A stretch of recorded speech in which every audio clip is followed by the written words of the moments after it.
Parce que dans la musée d'art, vous avez les meilleures photos panoramiques de toute la ville de Barcelone. Parce que là-haut, vous avez toute la vue panoramique de tout cet endroit dans la ville de Barcelone. Et de toute la ville ensemble.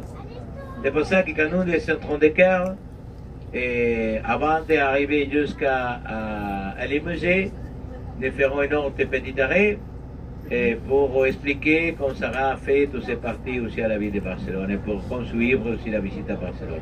Pour les repas libres, propositions et tout ça. Ok.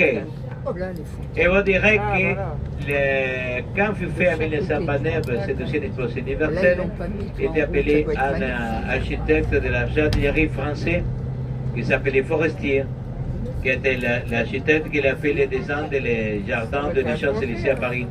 C'est pour ça que tous les jardins que vous avez ici, ils sont jardins de style français. Et vous direz que cette fontaine était une stand qui fut construite en 1929 pour faire la deuxième exposition universelle ici à Barcelone. C'est pour ça que dans les mois de juin, on commence le spectacle de la fontaine magique. Avec la musique, la lumière et le mouvement des eaux. Et ici à droite, vous avez une nouvelle proposition de la ville, les jardins verticaux. Quand il y a un mur vertical vide, il est possible de jardin à la ville. Ici à droite, vous avez un ancien usine textile qui fut construit ici en 1900. En ce temps, il avait les premiers pour être l'usine textile plus belle de la ville. Et ici, dans toute la colline, dans toute la montagne, vous faites cette deuxième exposition universelle en 1929 et Jeux olympiques en 1992 aussi même.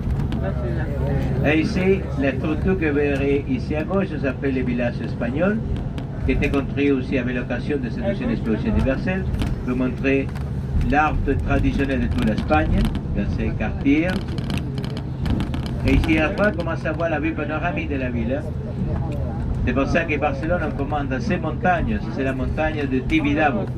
C'est la montagne la plus haute qui se trouve dans la chaîne de Collserola, où il y a une antenne qui a été construite par l'architecte Norman Foster, un architecte anglais, avec 260 mètres de terre, et une petite église, les Sacré-Cœur, comme vous savez à Paris.